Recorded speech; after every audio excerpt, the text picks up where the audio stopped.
నమస్కారం గురుగారు. శ్రీమాత్రే నమః. శ్రీ గురుభ్యో నమః. గురుగారు, జ్యేష్ఠ బహుళ అమావాస్య చాలా ప్రత్యేకమైన తిథి అని చెప్పవచ్చు. ఇది ప్రత్యేకమైన రోజు, విశేషమైన రోజు.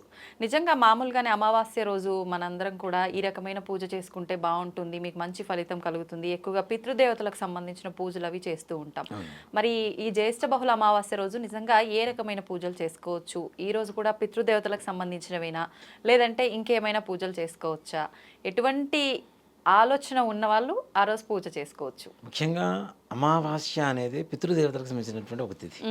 మనం మహాళయ పక్షంలో కూడా అమావాస్య వస్తే ప్రతి ఒక్కరు, అంటే నిరుపేదలు కావచ్చు, ధనవంతులు కావచ్చు, ప్రతి ఒక్కరు కూడా పితృదేవతలకు సంబంధించినటువంటి కార్యక్రమం చేస్తూ ఉంటారు తప్పనిసరిగా. అవును గురుగారు. అంటే అపుత్రస్య గతిర్ నాస్తి, పుత్రులు లేకపోతే కొడుకులు లేరు, గతులు లేవని చెప్పి శాస్త్రం చెబుతూ ఉంది మనకి.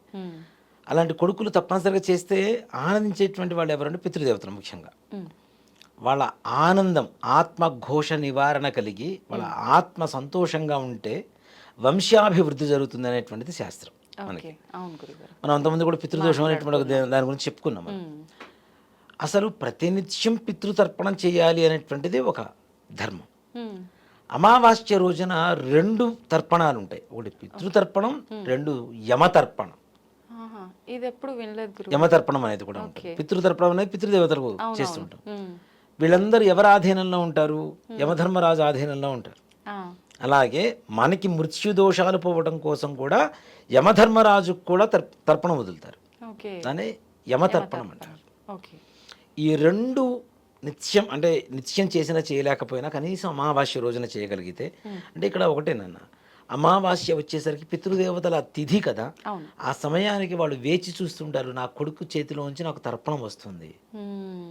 మనకి వివాహంలో కూడాను ఒక సంకల్పం ఉంటుంది. తెలై సూర్యమండల పర్యంతం కృతరాశేర్వర్ష సహస్రావసానే అని చెప్పి ఒక మంత్రం వస్తుంది. అంటే ఏదైతే నువ్వులు ఇక్కడి నుంచి వదులుతూ ఉంటామో మనం, ఈ నువ్వులు చాలా మంది కూడాను ఇలా వదులుతారు, బొటన వేలు మీద నుంచి నీళ్ళు వదులుతారు.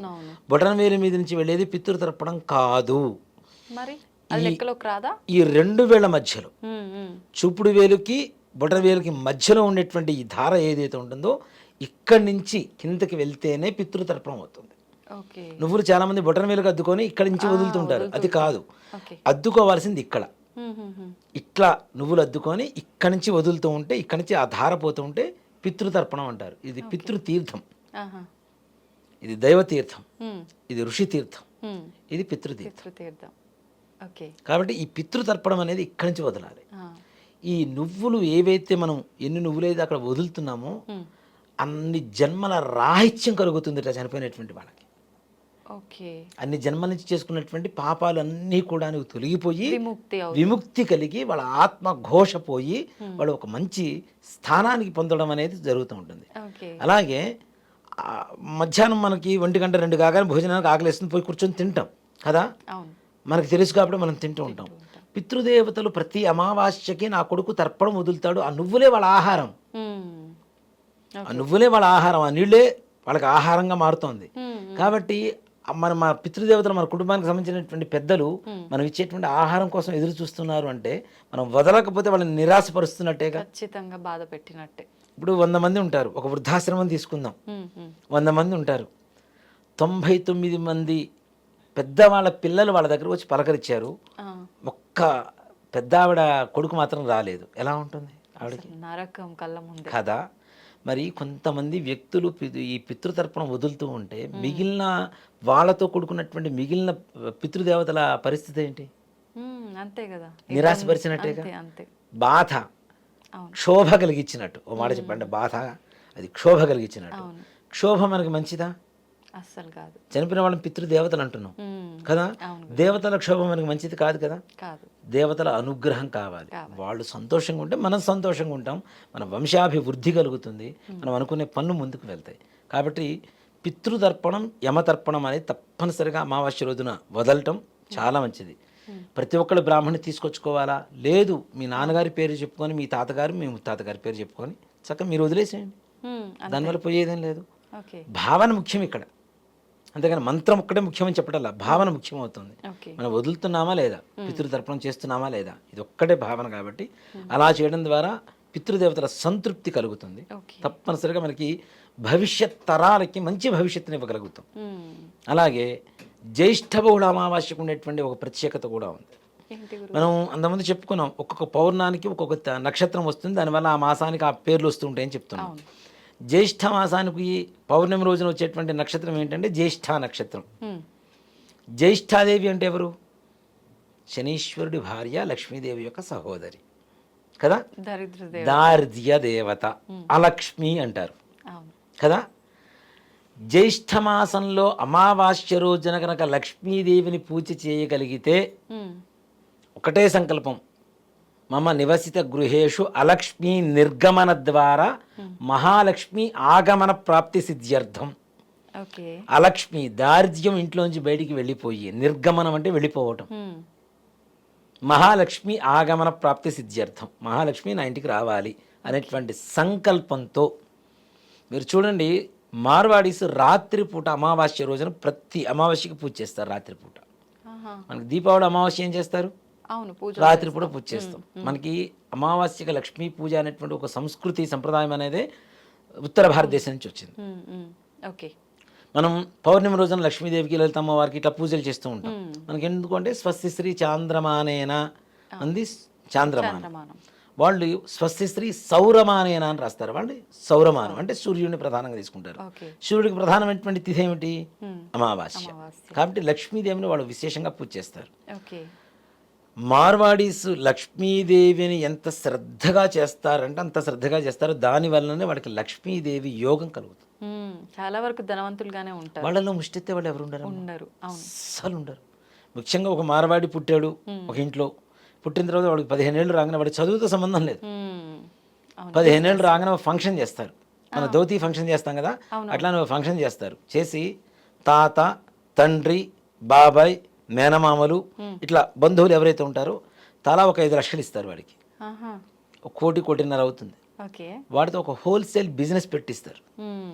వాడి దగ్గర నుంచి రిటైలర్స్ మళ్ళీ వీళ్ళే కొనుక్కుంటూ ఉంటారు. సూపర్. అంటే వాడికి బిజినెస్ ఇస్తున్నారు కదా, అంటే వ్యాపారం పెట్టించడమే కాకుండా దాన్ని కొనసాగించేటువంటి అవకాశాన్ని కూడా వీళ్ళే ఇస్తున్నారు. వీళ్ళు రిటైలర్స్ వీళ్ళే కొనుక్కుంటుంటారు వాడి దగ్గర. మార్వాడీస్ చూడండి, అదర్స్ దగ్గర ఎవరి దగ్గర కొనరు, మార్వాడీస్ దగ్గర మాత్రమే మరలా కొంటారు హోల్సేల్. ఎంత శత్రుత్వం ఉన్నా సరే మరలా వాళ్ళ దగ్గరే కొంటారు, అంతేగాని వేరే రకమైన సమస్య ఉండదు. అంటే వాళ్ళలో ఐకమత్యం అనేది ఒకటి ఉంది. అలాగే లక్ష్మీదేవిని అతి పవిత్రంగా చూస్తారు వాళ్ళు. అర్ధరాత్రి పూట మీరు దీపావళి చూసుకుంటే బేగం బజార్ అటువైపు వెళ్తే అర్ధరాత్రి పూట మాత్రమే పూజ చేస్తుంటారు లక్ష్మీదేవికి. వాళ్ళు చేస్తే చాలా విశేషం. అందులో జ్యేష్ఠ మాసం దారిద్ర్య దేవత వెళ్ళిపోయి మనకి మహాలక్ష్మీదేవి అనుగ్రహం కలగాలి అంటే రాత్రి 9 గంటల నుంచి మనం చెప్పబోయేటువంటి పూజా విధానం ఏదేదో ఉందో అది చేసుకోమని నిజంగా వచ్చే జ్యేష్ఠ బహుళ అమావాస్యకి అమితమైనటువంటి ఆనందంతో, అమితమైనటువంటి ఐశ్వర్యంతో తొలదూగుతారు గ్యారంటీగా. అంత లక్ష్మీ అనుగ్రహం కలుగుతుంది. అయితే తొందరగా తెలుసుకోవాల్సిందే గురుగారు, చెప్పేయండి. ఈ అమావాస్య రోజున, జ్యేష్ఠ బహుళ అమావాస్య రోజున సాయంకాలం స్నానం చేసి పూజా గృహాన్ని ఆవు పేడతో కొద్దిగా ఒక వృత్తాకారంలో రౌండ్గా కొద్దిగా అలికి, దాని మీద పసుపు, కుంకుమ, వరిపిండి అంటే మరి బియ్య పిండితో ముగ్గు పెట్టి, దాని మీద ఒక రావి ఆకు పెద్దగా తీసుకొని శుభ్రంగా కడిగి ఆ రావాకుని పెట్టి, ఆ రావాకు మీద ఒక కలశాన్ని పెట్టుకోండి. చక్కగా లక్ష్మీ అమ్మవారిని ఆవాహన చేస్తున్నాం, లక్ష్మీ అమ్మవారు అక్కడ వచ్చి కూర్చుందని చెప్పండి అనుకోండి. ఈ అమ్మవారి ముందు మనకి షాపుల్లో దొరుకుతుంటాయి లక్ష్మీ గవ్వలు అని చెప్పి దొరుకుతుంటాయి కదా, లక్ష్మీ గవ్వలు. అలానే గోమతి చక్రాలని ఉంటాయి. ఇవన్నీ కూడాను బయట పూజా స్టోర్స్లో దొరుకుతుంటాయి. అవి ఒక 11, ఇవి ఒక 11 తెచ్చిపెట్టుకోండి. శుభ్రంగా కడగండి, ఒక క్లాత్లో వేసి పొడిగా మంచిగా శుభ్రంగా తుడిచిపెట్టేసండి. వాటికి ఈ 11 వాటికి శుభ్రంగా బొట్లు పెట్టేసండి, గంధం పెట్టేసి కుంకుమ బొట్లు పెట్టండి.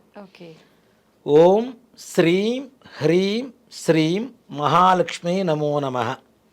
ఇప్పుడు అష్టోత్తరం పూజ ఉంటుంది కదా, అమ్మవారి ప్రకృతికే నమః ఒక నామం, ఒకసారి ఈ మంత్రం మనం చెప్పిన మంత్రం, మళ్ళీ ఇంకోసారి నామం, ఇంకోసారి మంత్రం, ఇంకోసారి నామం, ఇంకోసారి మంత్రం. ఇలా అమ్మవారికి మల్లె పూలతో పూజ చేయండి. అఖండమైనటువంటి ఐశ్వర్యాన్ని ఇస్తుంది అమ్మవారు. జ్యేష్ఠ బహుళ అమావాస్య రోజున సమయం గురుగారు రాత్రి 9 గంటల నుంచి తప్పనిసరిగా. ఈ లక్ష్మీ గవ్వలు ఇవన్నీ ఏం చేయాలి, ఈ లక్ష్మీ గవ్వలు గోమతి చక్రాలు ఏం చేయాలి అనేటువంటి ఒక సమస్య వస్తుంది పూజ అయిపోయిన తర్వాత. మనం పూజ చేసే ముందు ప్లేట్లో పెడతాం కదా, ప్లేట్లో పెట్టే ముందు ఒక ఎల్లో కలర్ క్లాత్ తీసుకొని ఓకే. దాంట్లో ఇవన్నీ పెట్టేసి పూజ చేసి చక్కగా మూట కట్టేసి ఇంట్లో ఎక్కడైతే మనం డబ్బులు పెట్టుకుంటామో బీరువా, బీరువా.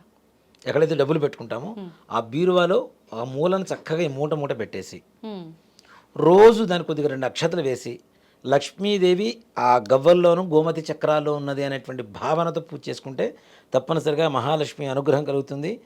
దీపావళి నాటికి అంగరంగ వైభవంగా లక్ష్మీదేవి పూజ చేసుకునేటువంటి స్థాయికి వెళ్తాం. మరలా వచ్చే జ్యేష్ఠ బహుళ అమావాస్యకి దారిద్ర్యము అనేటువంటి మాట మన నోట్లో కానీ మన ఇంట్లో కానీ మన ఒంట్లో కానీ లేకుండా చేసి మహాలక్ష్మి మన ఇంట్లో స్థిరంగా నివాసం ఉంటుంది. తప్పనిసరిగా అందరికీ కావాల్సింది అదే. అష్టైశ్వర్యాలు, సంతానం కానివ్వండి, ఈ ప్రతి ఒక్కటి 8 ఐశ్వర్యాలు అన్నీ ఉంటాయి. వాటిల్లో దాసీ జనం అనేది కూడా పెద్ద సమస్య. వాళ్ళ రోజున పనిచేసేటువంటి వాళ్ళు ఉంటారు కదా, వాళ్ళు కూడా మంచి వాళ్ళు దొరకడం కూడా పెద్ద సమస్యే. నిజంగానే అష్టైశ్వర్యాల్లో దాసీ జనం అనేది ఒక ఐశ్వర్యం. అంటే మన మాట వింటూ మనకు అనుకూలంగా పనిచేస్తూ మనకు నమ్మకంగా ఉండేటువంటి పనివాళ్ళు దొరకడం అనేది గొప్ప అదృష్టం. అంటే అష్టైశ్వర్యాలు ఒక ఐశ్వర్యం అని చెబుతున్నారు దాన్ని. అలాంటివి కూడా మనకి తప్పనిసరిగా సమకూరుతాయి. ఇలాంటి సమస్యలతో ఉన్నత స్థానంలో ఉన్నటువంటి వాళ్ళు బాధపడుతున్నటువంటి వాళ్ళు చాలా మంది ఉన్నారమ్మా. నమ్మకమైనటువంటి వ్యక్తులు దొరక్క, వీళ్ళు చెప్పిన మాట వినక, పిల్లలు ఎక్కడో లండన్లోనో అమెరికాలోనో ఉంటూ ఇక్కడ తల్లిదండ్రులు చూడమంటే వీళ్ళని వాళ్ళు గమనిస్తున్నంతసేపు మాత్రమే కరెక్ట్గా చూస్తూ తర్వాత వీళ్ళని పక్కన పడేసి వాళ్ళకి కావాల్సిన వాళ్ళు వండుకొని తింటూ వీళ్ళని సరిగా ఇలా చూడకుండా ఉండటం, ఇలాంటివి కూడా జరుగుతున్నాయి. కాబట్టి అలాంటి వాటికి కూడా ఇది నిజంగా మంచి రెమెడీ. నిజంగా చాలా ఆనందపడే విషయం గురువుగారు. చాలా. ఇప్పుడు అన్నిటికీ పరిహారాలు ఉంటాయి కానీ ఇటువంటి ఒక సమస్యకి ఇప్పటివరకు ఎక్కడ వినలేదు.